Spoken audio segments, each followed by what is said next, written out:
Hello, my friends. Welcome to another episode of Deep True Crime. I'm Manny Rodriguez. In today's episode, we have a verdict watch going on. LeTecia Stauch, who has been accused of murdering her stepson.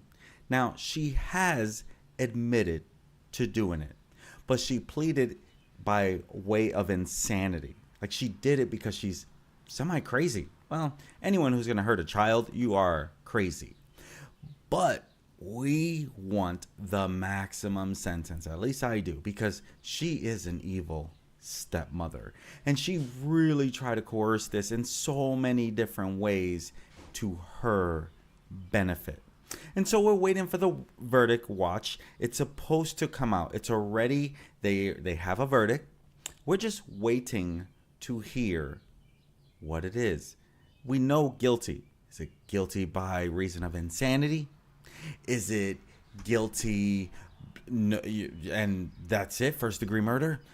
And she's facing multiple charges here. So while we wait, we will dive into a little bit. This is the second video I've done, and you're gonna want to hit that subscribe button because I will be doing a full story on this.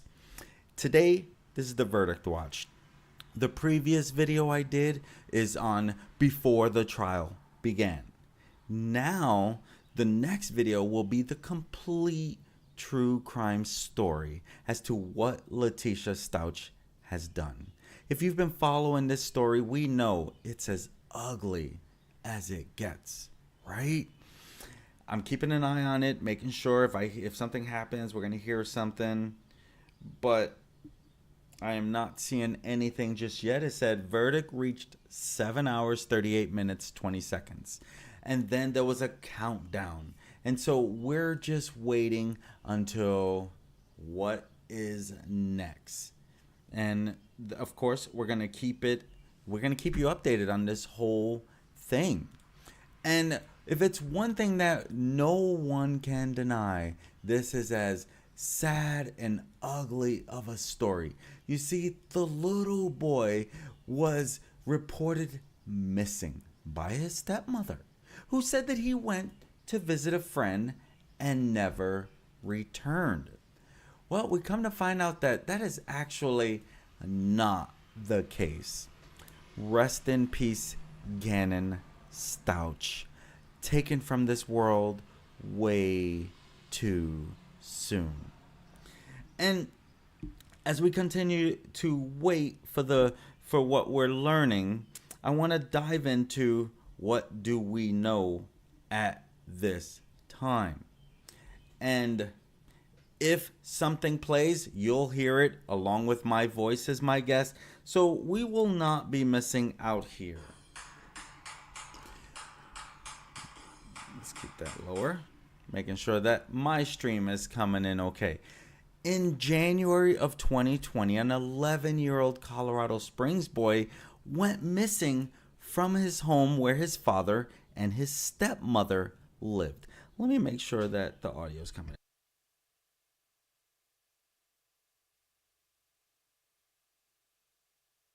in. Yes, audio is working well.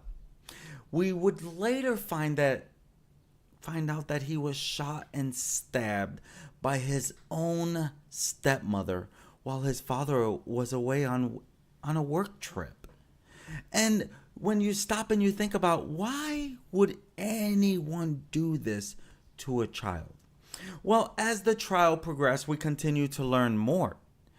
Was it jealousy? Looks like it was. He was jealous of the affection that the dad was given the boy. The boy was taking up space in her world. She had some really heinous Google searches as well, and we'll dive into that a little bit if we have some time. But it's all said that it looks like this was all out of jealousy. Jealousy for the need for attention from his dad, but not only that, his mother. Sounds like she was very jealous of Gannon's mother, the dad's ex-wife.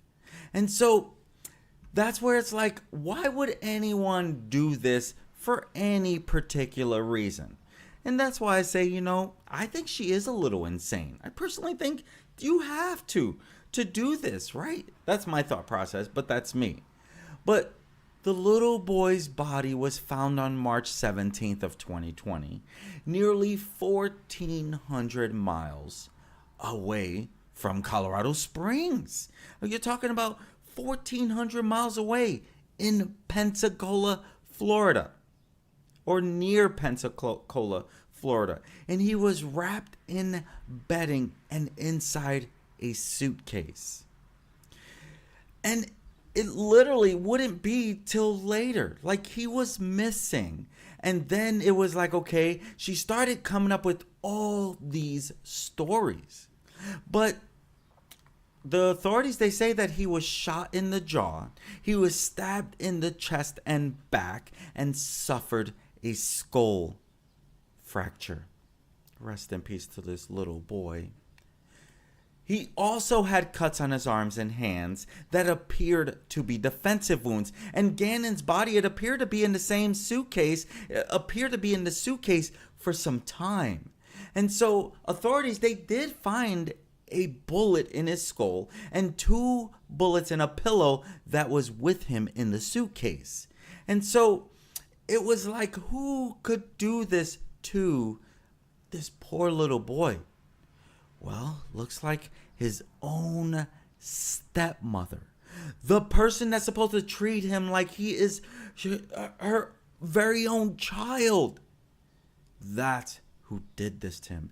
Now, initially, LeTecia said that Gannon left to go to a friend's house and he never returned home. And she said she wasn't sure which friend that he went to see, which is odd in its own, right? And none of the boy's friends saw him that day. That's what his father, Al Stauch, had said. And that's when it was like, okay, there's too many red flags. This is not adding up. And it made no sense how he would be able to go to a friend's house, because she originally said that he was too sick to even go to school, and that was why he missed school. How could that possibly be, right? And so he's like, how could he go to a friend's house, but he was too sick? Oh, he was feeling better. You had to hear the calls. And we're going to hear some of that when I give the full story behind this. Right now, it's just little bits and pieces, but I will be doing a complete video. So you are going to want to hit that subscribe button so that you can follow the full documentary. But again, it made no sense why she would let him go to a friend's house if he was sick. Right? Why would he go to a friend's house? But then she starts concocting these stories, and they're not adding up. Like, she keeps changing her stories, And so it's like, okay, first you say he was sick, kept him home from school, you guys went shopping, blah blah blah, but again, made no sense if he's sick, right? So that first story that she concocted, it wasn't adding up. She had multiple concocted stories in order to try and mislead the investigation and her husband. 2 days after she reported him missing, LeTecia Stauch allegedly said that Gannon had been abducted by a Hispanic man working in their home who raped her, but she refused to undergo a sexual assault exam. That's what the criminal documents had showed. Now later, she is said to also said that she was raped by another man who was on the county's most wanted list, and that Gannon had bled after burning himself with a candle. And so, Initially, cops listed the little boy as a runaway. But then spokesperson Sergeant Deborah Minat, she said that they had to change that. You see, 3 days later, authorities said that he was considered a missing and endangered child because of the length of time that he had been gone, his age, and his reliance on medication, and the weather at that time. It did kind of cause it to make it a dangerous situation for this little boy. Let's make sure we're not missing anything here. Let's go back to Let's see. There's still nothing there from what I can tell. Right? Yeah. I don't hear anything. Hold on a second.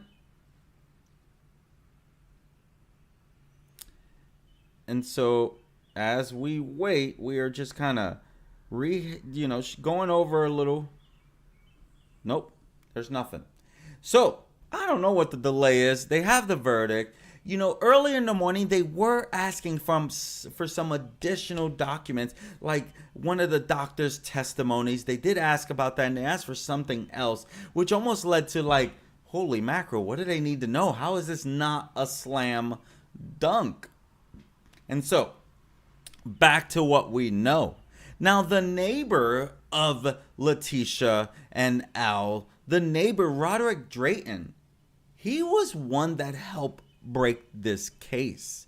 He provided home footage security that showed that Gannon was leaving the home with his stepmother in a red Nissan Frontier truck at around 10:20 that morning. You see, Drayton reportedly said that the security footage was from January 27th. Okay. Now, Tecia, she returned home in the truck the same day at around 2:20 p.m. That's what Roderick Drayton had shared. This is Roderick on your screen. Now, he added that Tecia Stauch, she returned home alone and that Gannon wasn't with her. That's what he shared that he saw in that security footage. In another security footage, a clip shown on Fox 31 Denver showed that the red truck was parked on the curb in front of their home.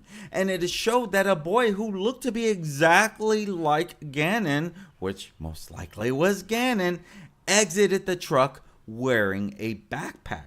Now, the neighbor Roderick, he told Fox 31 that something was not right with Gannon, adding that the boy looked drugged and sluggish as he walked to the truck on January 27th. He says, I saw him come out of the house, get into the truck. Something's not right. She came back, locked her truck. Nobody got out of the truck. Now, LeTecia Stauch, she said that she drove her husband's truck on January 27th as a way to cut down on mileage on her own vehicle, because she has a car that is leased, and generally when you get a car that is leased, you have so many miles that you are allowed to put on it.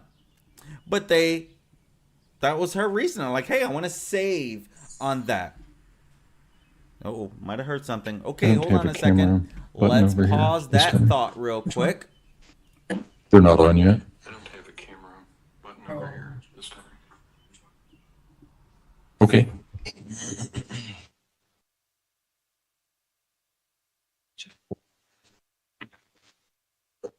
All right. Court will call 20 CR 1358, People versus LeTecia Stauch. Record should reflect the jury is not present in the courtroom. I've been advised that the jury has reached verdicts in this case. Before I bring the jury in, I want to remind everybody of a couple of things.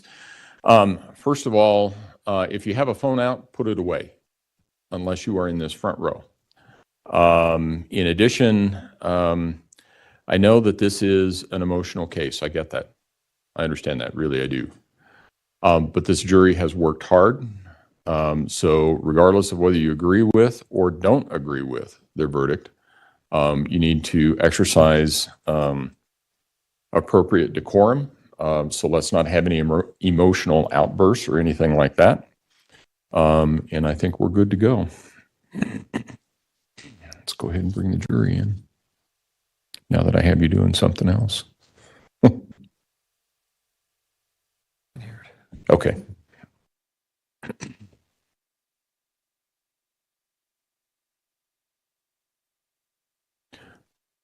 But they all seem to be on.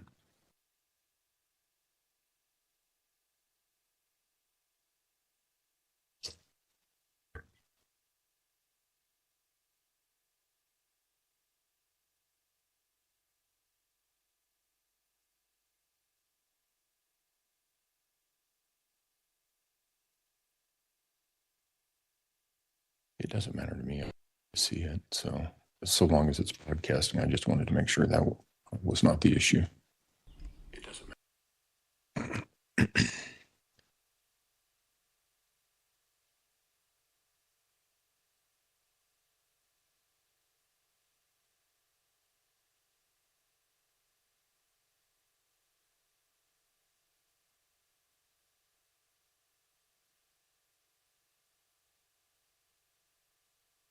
All rise for the jury, please.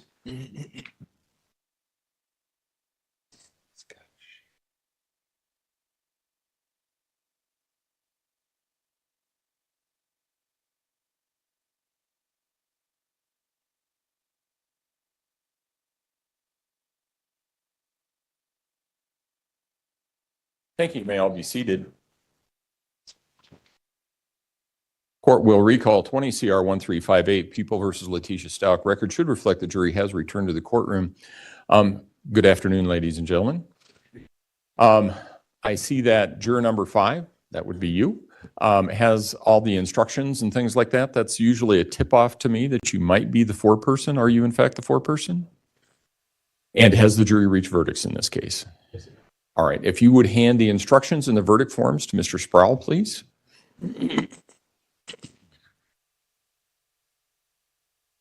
Thank you.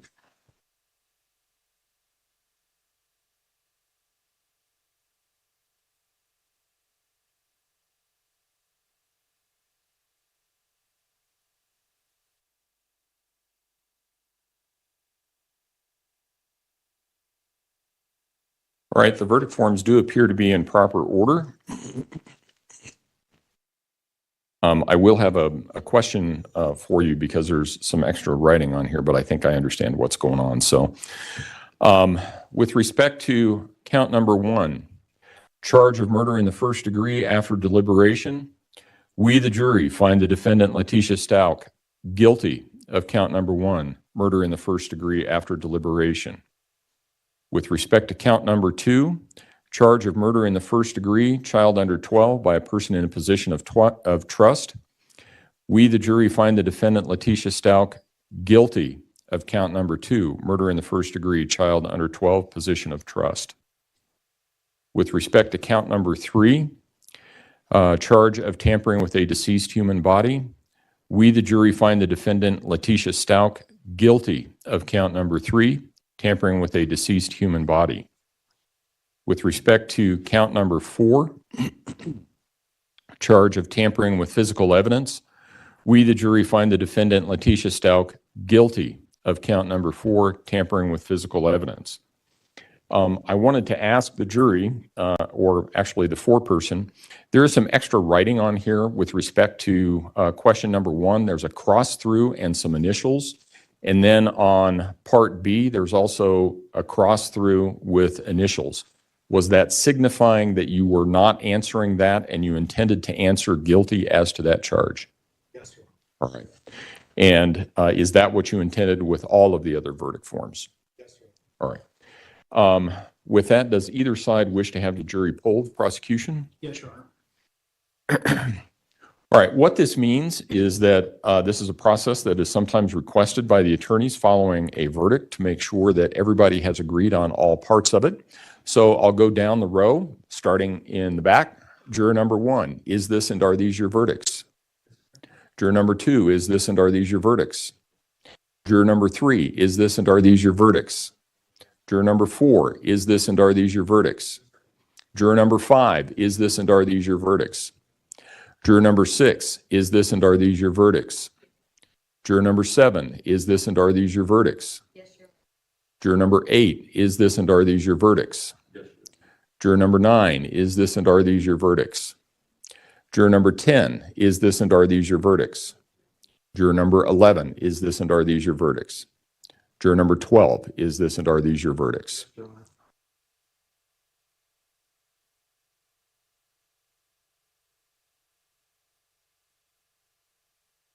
I want to thank all of you for your service. Jurors don't get a lot of training. However, you all were selected because you were willing to be open-minded and impartial, and were willing to make decisions based on the facts and the law. You, the jury, heard and saw the evidence. You paid attention all day, every day. Someone else may tell you they disagree with your verdict or some aspect of your service. They may want to express their opinion on the matter. However, we didn't ask them for any of their opinions. We asked you for your judgment. We asked you for your verdict based on the law and based on the evidence. Someone else may tell you they think they're better and smarter and more intuitive than all of you were. Ignore them. As a judge, rarely does a day go by that I don't make somebody in the courtroom mad. The fact that some people may disagree with your verdict or the law only means that those who disagree with you were not carefully selected to be fair and impartial. They did not take an oath to follow the law and to judge all of the facts, and they see it differently from you because they didn't see it all from the perspective you did. And they did not discuss the facts with 11 others who were also fair and impartial and sworn to follow the law. You decided this case. This verdict is your verdict. And this is the verdict in the case. No poll, no approval or disapproval, and no press analysis changes that fact. This is the verdict in the case. The press or someone else at some point may wish to talk to you. We live in a world of exceptional voyeurism in reality TV, and this is about as real as it gets. They may try to dissect the evidence, your thought process, and your decision. It's a free country. Anyone can ask you anything about your verdict. You can answer if you choose. They can also, however, respect your privacy and allow you to contact them only if you want to talk to them. And if you don't want to, you don't have to talk to anyone about your verdict. If you do talk with someone, you can tell them as little or as much as you like. Someone may even ask you to give an affidavit regarding some aspect of your jury service. You're free to give an affidavit. You're free to decline to give an affidavit. That is a personal decision you are entitled to make. If anyone continues to talk to you after you have told them you do not want to speak about the matter or becomes critical of you or your jury service, please report that incident to me. Again, I want to thank you very much for your service. Without honest people of our community serving on jurors, we cannot secure the right to a jury trial in this country. And it's a very valuable and a very important right. I want to leave you with some language from a case that was decided by the United States Supreme Court in Louisiana versus Duncan. In that case, an individual was denied the right to a jury by trial, or a trial by jury, sorry. And that case went all the way up to the United States Supreme Court.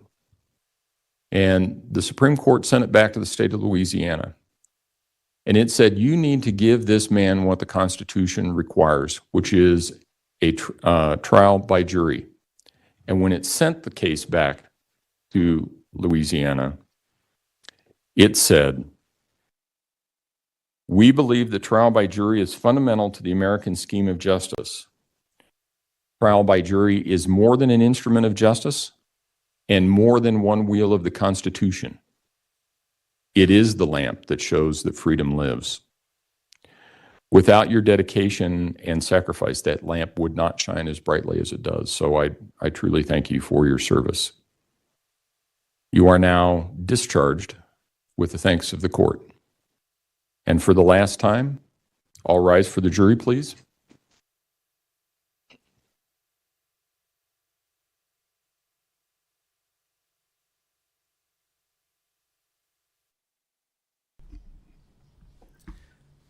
Well, there you have it, my friends. She is guilty on 4 counts. Now, originally, I believe there was like 11 counts, but it looks like guilty count 1, murder in first, count 2, guilty, murder first, for a child under the age of 12, in where she was in a position of trust. Like, this child trusted her. Rest in peace, Gannon Stauch. Count 3, guilty with tampering with a deceased body. Count 4, guilty with tampering with evidence. My friends, to me, there is no doubt she's getting what she deserves. Is she crazy? I think you're crazy if you do this. Does she deserve to be out of prison? No. I believe she deserves to be in prison. Now, the sentencing, it may be done today.